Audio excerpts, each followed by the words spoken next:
আসসালামু আলাইকুম সম্মানিত দেশবাসী। আজকে আপনাদের সাথে একটা গুরুত্বপূর্ণ একটা টপিক নিয়ে আলোচনা করব।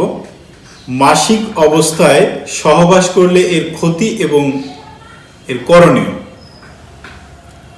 তো আজকে এই বিষয়টা নিয়ে মনে করব যে কথা বলবো না, তারপরও দুই একটা কথা না বললেই না। গত এক মাসের মধ্যে 4টা পেশেন্ট আসছে, 4টা পেশেন্টের একই কেস। তারা মাসিক অবস্থায় সহবাস করেছে, স্বামী স্ত্রী দুইজন।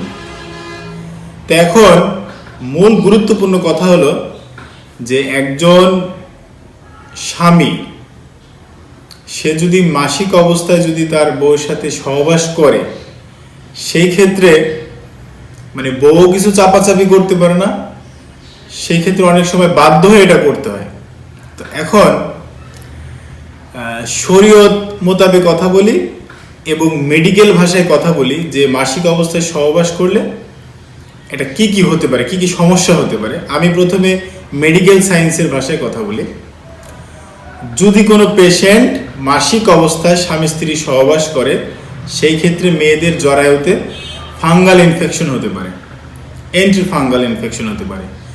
দ্বিতীয়ত হতে পারে জরায়ু পেইন হতে পারে, জরায়ুতে পেইন হতে পারে, জরায়ু থেকে কাঁচা ব্লাড আসতে পারে।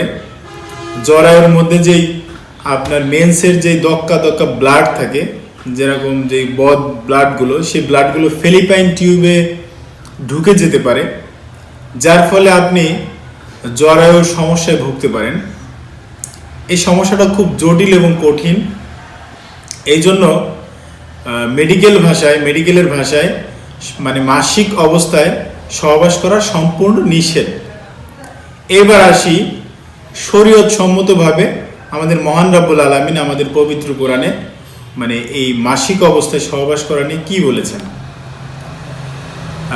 সূরা আল বাকারায় 222 নম্বর আয়াতে মহান রব্বুল আলামিন সুস্পষ্টভাবে আমাদের বলে দিয়েছেন যে হায়েজ অবস্থায় অথবা মাসিক অবস্থায় তোমরা যাতে তোমাদের স্ত্রীদের সাথে মানে সহবাসে লিপ্ত না হও যতক্ষণ পর্যন্ত তারা সুস্থ এবং পবিত্র না হয়। তো এই কথাটা কিন্তু অত্যন্ত গুরুত্বপূর্ণ। মহান রব্বুল আলামিন মাসিক অবস্থায় আপনার সহবাস করা সম্পূর্ণ নিষেধ করেছেন। এমনকি মেডিকেলের ভাষায় মাসিক অবস্থায় সম্পূর্ণ নিষেধ করেছেন আপনার সহবাস করতে।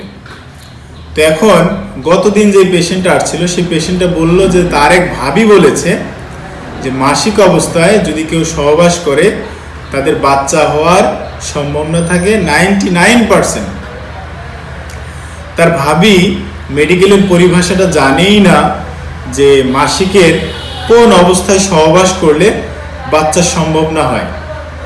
তো বাচ্চার সম্ভাবনার সময় হলো যেদিন মাসিক হয় সেই দিন থেকে শুরু করে 12 থেকে 13 দিন পরে যে সহবাস করলে ওই সময়টাই তার মানে আপনার জরায়ুতে যেই ডিম্বাণুগুলো থাকে সেই ডিম্বাণুগুলো মানে আপনার স্বতঃস্ফূর্তভাবে শক্তিশালী হয়, এমনকি ডিম্বাণুগুলো জরায়ুর মুখে চলে আসে, যার ফলে ওই মুহূর্তে যদি কেউ সহবাস করে সেই ক্ষেত্রে আপনার 100% কনসেপ্ট হওয়ার একটা সম্ভাবনা থাকে।